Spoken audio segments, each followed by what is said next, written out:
अभी ईरान और अमेरिका के बीच के इस तनाव ने एक बहुत बड़ी चीज का पोल खोला है। हर नया युद्ध कुछ न कुछ लेकर सामने आ रहा है दुनिया के, और इसे देखकर भारत ने एक बड़ा ऑर्डर दिया है और ये ऑर्डर बेहद खास। भारत की ताकत को ये क्यों बढ़ा देगा, जानेंगे। जियोपॉलिटिक्स में इस वक्त बहुत कुछ चल रहा है। क्या इस्फान को निशाने पर लगा लिया है अमेरिका ने, और इसके परिणाम क्या होंगे, हमेशा की तरह जानने को मिलेगा बहुत कुछ। आइए जानते हैं इन खबरों को विस्तार से। एक बात तो मानना पड़ेगा, 1 महीने से ऊपर ये लड़ाई हो गई है और ईरान अभी भी खड़ा है, और कहा यह जाता है कि ईरान 50% अभी भी अपने मिसाइलों को बचा कर रखा हुआ है। यानी कि अगर ईरान अभी भी लड़े तो 1 महीने से ज्यादा युद्ध लड़ने की ताकत रखता है। 50% बर्बाद हो गया है, लेकिन 50% अभी भी बचा हुआ है। तो उसकी मिसाइलें यूएई, सऊदी अरब, कतर, बहरीन, इजराइल में तबाही मचा दी चुकी हैं।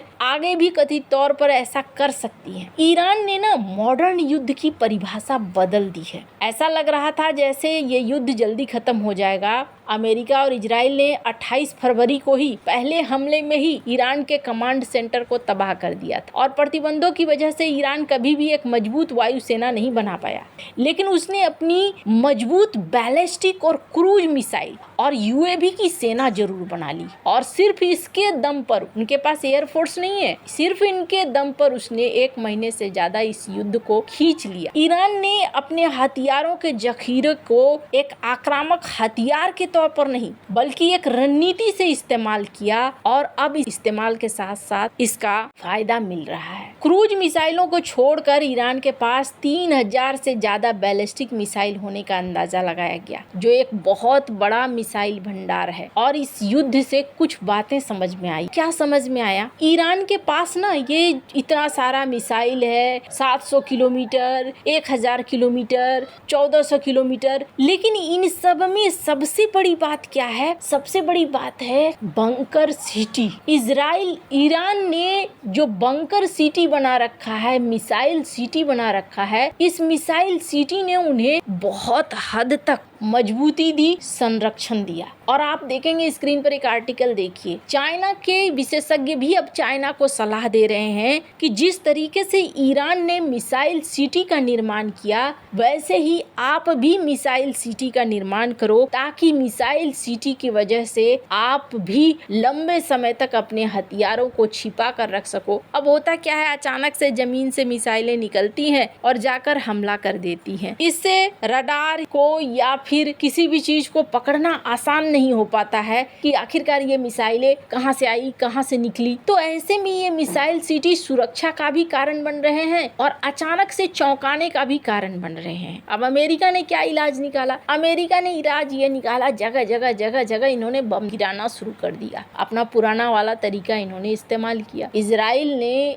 MK-84 बम का बहुत ज्यादा इस्तेमाल किया है हाल फिलहाल में। 1000 kg का ये बम है, जो बंकर बस्टर बम है। इसे खास तौर पर टनल्स को तबाह करने के लिए, बंकर्स को तबाह करने के लिए बनाया गया, और इसका इस्तेमाल भी खूब किया गया। सबसे ज्यादा अगर किसी ने किया होगा तो कथित तौर पर इजराइल ने किया होगा। अब यहाँ अमेरिका भी इसी चीज का इस्तेमाल कर रहा है कि बंकर्स को उड़ाओ। ईरान के बुशहेर परमाणु ऊर्जा संयंत्र के पास अमेरिका और इजराइल ने हमला किया है, और इस हमले में कहा जा रहा है कि एक प्लांट की एक इमारत को नुकसान पहुंचा है। हालांकि संयंत्र का प्रमुख हिस्सा सुरक्षित है, प्रोडक्शन पर असर नहीं पड़ा है। युद्ध के दौरान इस संयंत्र को 4थी बार निशाना बनाया गया। ऐसे में परमाणु संयंत्र की सुरक्षा और रेडिएशन को लेकर चिंता पैदा हो रही है। IAEA ने इस घटना पर बयान जारी करते हुए चिंता भी जताई। कहा जा रहा है कि ये बुशहेर परमाणु ऊर्जा संयंत्र के बाहरी सीमा के पास मिसाइल गिरी, और कहा जा रहा है इसने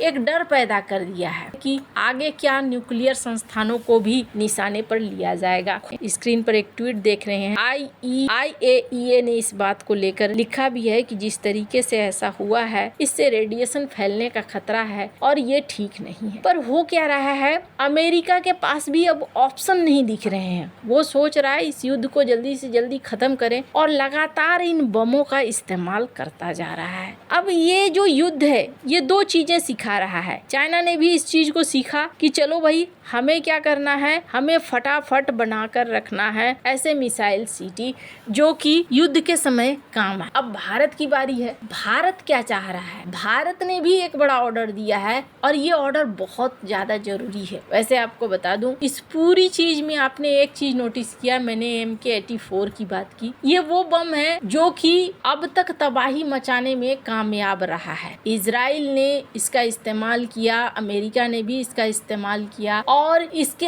अलावे ये भी देखने को मिल रहा है कि अभी पाकिस्तान ऐसा ही एक बम तुर्की से लेने के चक्कर में है, वॉरहेड लेने के चक्कर में है। हालांकि उसे MK-84 से भी ज्यादा ताकतवर कहा जाता है, वो है गजाफ 84। गजाफ 84 को माना जाता है अब तक का सबसे ज्यादा शक्तिशाली बंकर बस्टर बम और इस बम की वजह से तबाही बहुत ज्यादा फैल सकती है। पाकिस्तान ने कथित तौर पर तुर्की से संपर्क साधा है। अभी तुर्की ने इन्हें एक युद्धपोत भी सौंपा है जिसका बड़ा ताम झाम के साथ प्रमोशन किया गया। स्क्रीन पर RT इंडिया की इस रिपोर्ट को देख सकते हैं जिसमें बड़े ताम झाम के साथ दिखलाया गया। तो तुर्की लगातार पाकिस्तान की नौसेना को, पाकिस्तान की सेना को मजबूत करने की कोशिश कर रहा है। ऐसे में भारत भी अपने आप को मजबूत करने में लगा हुआ है और भारत ने 600 बम खरीदने का प्लान बनाया है। लेकिन थोड़ा सा अलग है। थोड़ा सा अलग क्या है? इंडियन एयरफोर्स को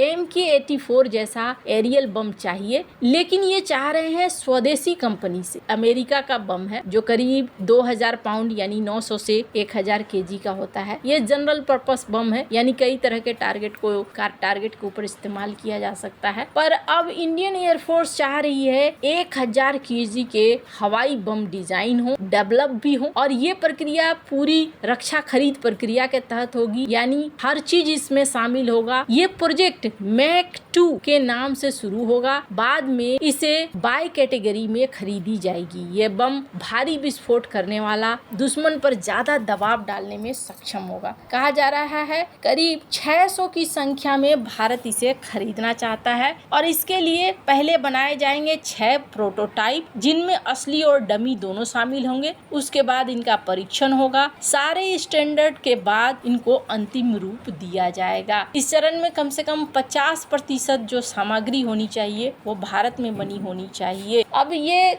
कब तक निकल कर सामने आता है, कब तक ये पूरा होता है, ये देखने वाली बात होगी। पर भारत चाहता है इसे आत्मनिर्भर प्लान के तहत घर में ही बनाया जाए और घर में ही इसका इस्तेमाल हो ताकि भविष्य में कभी किसी और पर निर्भर रहने की जरूरत न हो। हालांकि भारत के पास और भी बम है इस तरीके के, ऐसा नहीं है कि बम नहीं है, लेकिन इस बम को खास तौर पर भारत चाहता है कि और शक्तिशाली और घर के अंदर बनने वाले हों ताकि बड़ी संख्या में अगर लंबा युद्ध चले तो इस्तेमाल हो सके। आपको क्या लगता है इन सब मामले में, आपकी क्या राय है? कमेंट कर जरूर बताएं। जल्द मिलते वीडियो में नई खबर के साथ।